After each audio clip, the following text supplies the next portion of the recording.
अब दुकान वाले को क्या मालूम कि हमारी दुकानिया में भगवाने घूम रहे हैं भिखमंगा बन के है। जज साहब जो वृंदावन वाले थे वो क्यों विरक्त हो गए?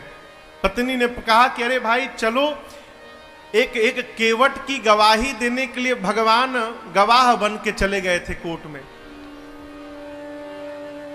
केवट ने सेठ का रुपया लौटा दिया था।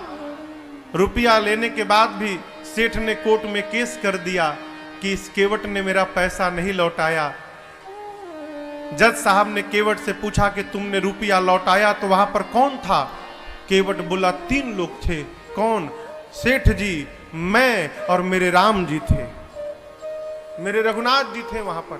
जज समझा रघुनाथ जी नाम का कोई आदमी होगा। अगली तारीख पर रघुनाथ जी के आने का गवाही देने के लिए सम्मन भिजवा दिया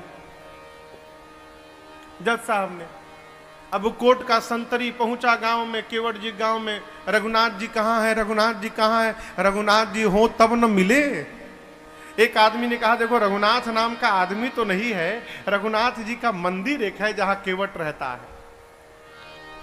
मंदिर के बाहर पुजारी जी बैठे थे। संतरी ने पूछा कि रघुनाथ यहीं रहता है क्या? पुजारी जी बोले हाँ भीतर रहते हैं। ये पकड़ो, उसके नाम का संबंध है, इतने तारीख को गवाही देने पहुंचेगा कोर्ट में। अब पंडित जी सोचे जब भगवान गवाह बनने के लिए तैयारे हो गए हैं तो हम कौन होते हैं बीच में रोकने वाले। पंडित जी सम्मन ले लिए और ले जाकर ठाकुर जी के चरणों में रखकर बोले प्रभु आज तक आपके लिए मिठाई आया, आज तक आपके लिए आभूषण आए, आज तक आपके लिए वस्त्र आया, पहली बार प्रभु आपके नाम का कोर्ट से सम्मन आया है।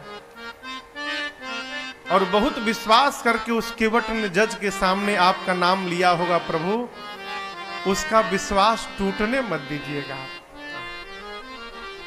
जिस दिन तारीख थी ना उस दिन पंडित जी सबसे सुंदर कपड़ा ठाकुर जी को पहनाए। क्यों? आज ठाकुर जी कोर्ट में पहुंचेंगे तो भगवान सुंदर लगने चाहिए। भगवान फटा पुराना कपड़ा पहने, लाठी पकड़े, बूढ़ा स्वरूप बना के हाथ ऊपर करके हम ही रघुनाथ है पहुंच गए। और ऐसी गवाही दिए कि पहली हियरिंग में ही केस समाप्त। सेठ को सजा हो गई, केस तो समाप्त हो गया, लेकिन जज साहब डिस्टर्ब हो गए। सोचने लगे भाई आज तक तो ऐसा कोई गवाह आया ही नहीं जो एक ही बार में केस को ही समाप्त कर दे।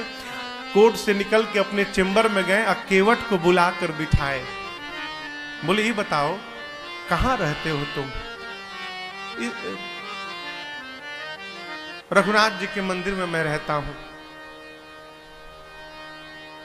तो जज साहब बोले कि जो रघुनाथ आए थे? बोले जी जी।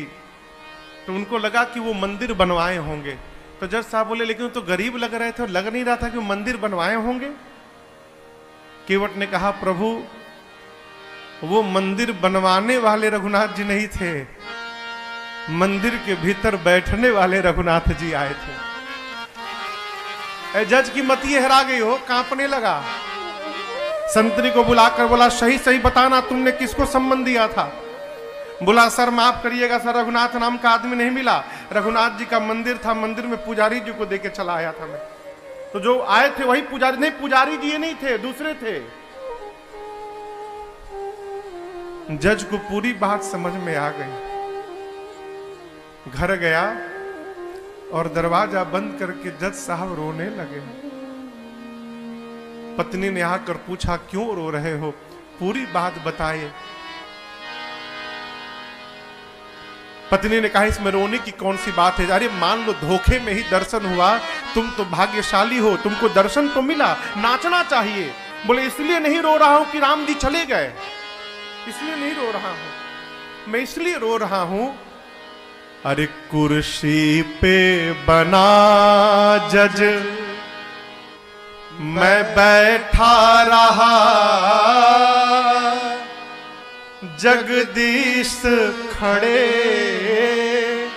समझाते रहे। जिनकी अदालत में पूरी दुनिया जाकर खड़ी होती है, आज उनको मैंने अपनी अदालत में खड़ा कराया। ऐसा वैराग्य चढ़ा हो जज साहब को, उसी समय रिजाइन दिए। सब घर परिवार छोड़कर चले गए वृंदावन।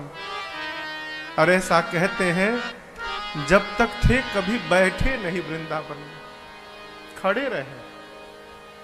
लोग कहते थे बैठते क्यों नहीं आप? बोले मेरी यही सजा है, मैंने भगवान को अपनी अदालत में खड़ा करा के रखा था, अब मैं भगवान के धाम में जब तक जीवित रहूंगा तब तक मैं खड़ा रहूंगा, अब मैं बैठूंगा नहीं। कभी भगवान किसी रूप में आ सकते हैं माई बाप, आपकी आस्था वैसी होनी चाहिए।